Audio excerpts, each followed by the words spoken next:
بسم الله الرحمن الرحيم. ازيكم؟ وحشتوني. النهارده هنعمل فيديو بقى بتاعنا، اللي هو كيكه ولا هو بسبوسه، حاجه كده مجمعه ما بين الاتنين. شايفين الطعامه اللي قدامنا دي؟ هطلعه اقول لكم بقى خرطه كده، قطعه تشوفوها. شايفين يا جماعه الطعامه بعد ما شربت الشربات بتاعها؟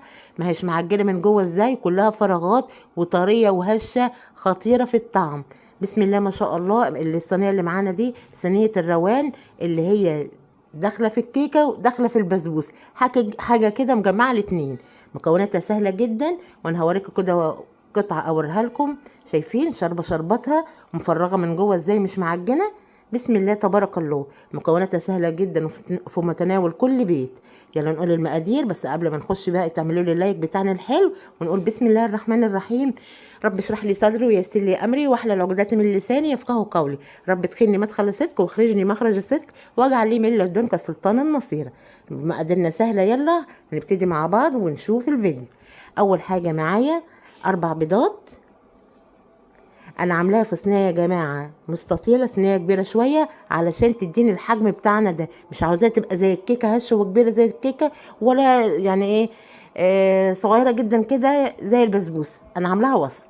معايا بقى 4 حبات من البيض، وطبعا معانا بيض هنحط 4 اكياس فانيليا. لكل بيضه لها كيس فانيليا. عندك فانيليا ساليه سايله يعني، حطي معلقه منها. هنقول بسم الله بقى تبارك الله، ويلا نبتدي مع بعض بقى نضرب البيض ده لغايه ما يبقى هش معايا. يلا يا جماعه، اربع باكيتات من الفانيليا زي ما قلنا كده. كل بيضه لها كيس.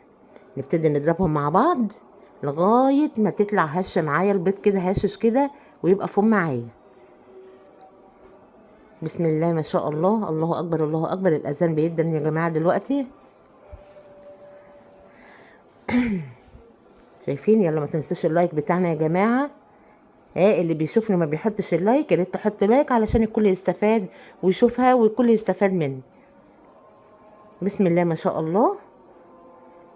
شايفين؟ هتضربها كده لغايه ما تطلع هشه كده.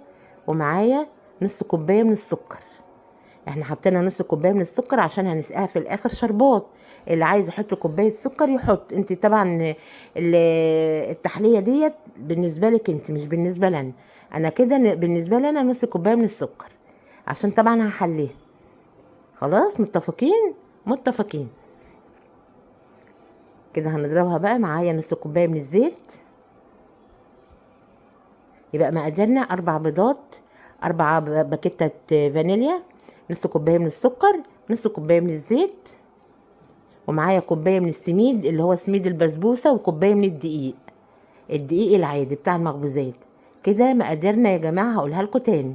ومعايا كوبايه من الزبادي، يعني علبتين من الزبادي. هقول مقاديري تاني: 4 بيضات، 4 باكت فانيليا، نص كوبايه من السكر، والتحليه ديت بالنسبه لك انت زي ما انت عايزه. نص كوبايه من الزيت. هنحط كوبايه من دقيق البسبوسه، دقيق السيمولينا اللي هو السايب اللي بتجيبيه من عند العطار، معلهوش اي اضافات.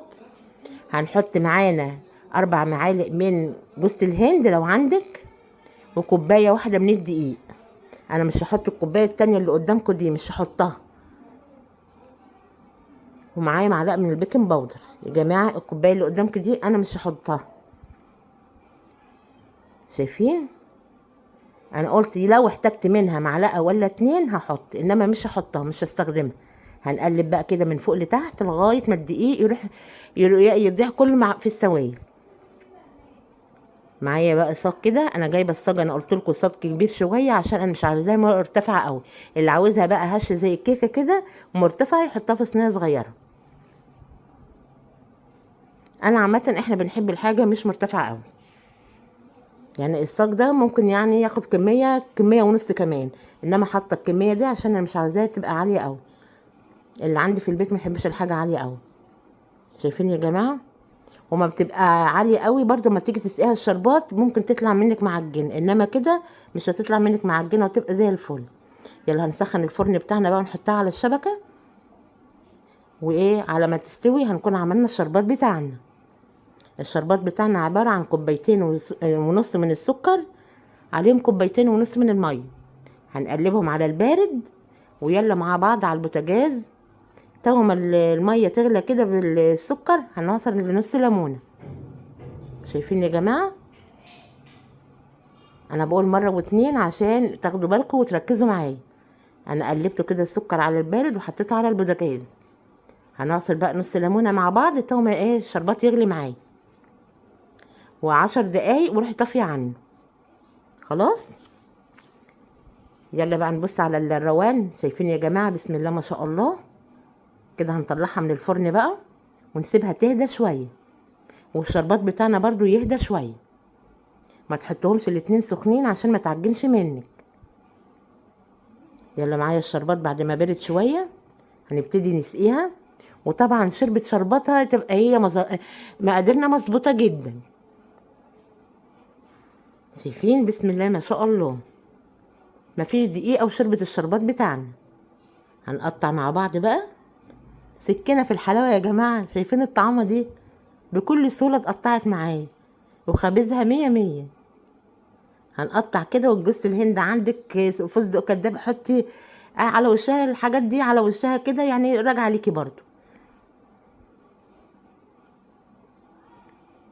يلا يا جماعه اللايك والشير بتاعنا انا تملي بفكركم بيه، عشان في جماعه بيقولوا انا بشوف الفيديو بس ما بحطش اللايك. لا، حط اللايك علشان الكل يستفاد. شايفين صينيه الروان؟ بسم الله ما شاء الله. معايا جوز الهند بقى احط على وشها كده على كل قطعه.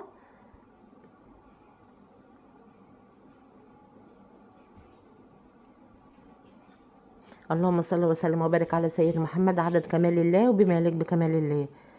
تملي يا جماعه الصلاه على النبي كده ما تنقطعش. تملي خلي لساننا بقى كده رطب بذكر الله وبالصلاه على النبي عليه افضل الصلاه والسلام.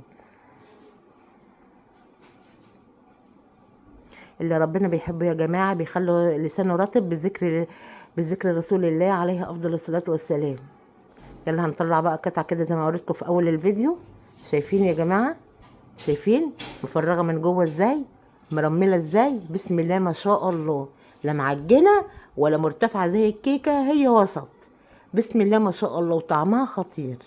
انا ما كنتش اعرف والله اللي هي طعمها يبقى حلو كده. انا اول مره اعملها معاكم، يعني دي اول مره اعملها معاكم وطلعت حلوه وعجبتني. وسبحان الله ما تيجي تاكليها تلاقيها خفيفه كده وبتاخد القطعه ورا التانيه. خفيفه فعلا. شايفين سواها من تحت ومن فوق؟ عسل. يلا بقى لو عندك الامكانيات دي، الامكانيات السهله قوي دي، يلا تقومي تعمليها. انت شفتها اهو، تقومي جربي واعملي بايديكي، ما تشوفيش بعينيكي، لازم تجربي بايديكي عشان تتعلمي. شايفين يا جماعه؟ بسم الله ما شاء الله. فيديونا كان سهل وسريع وما خدش اي وقت معانا. اقول لكم دمتم بخير والسلام عليكم.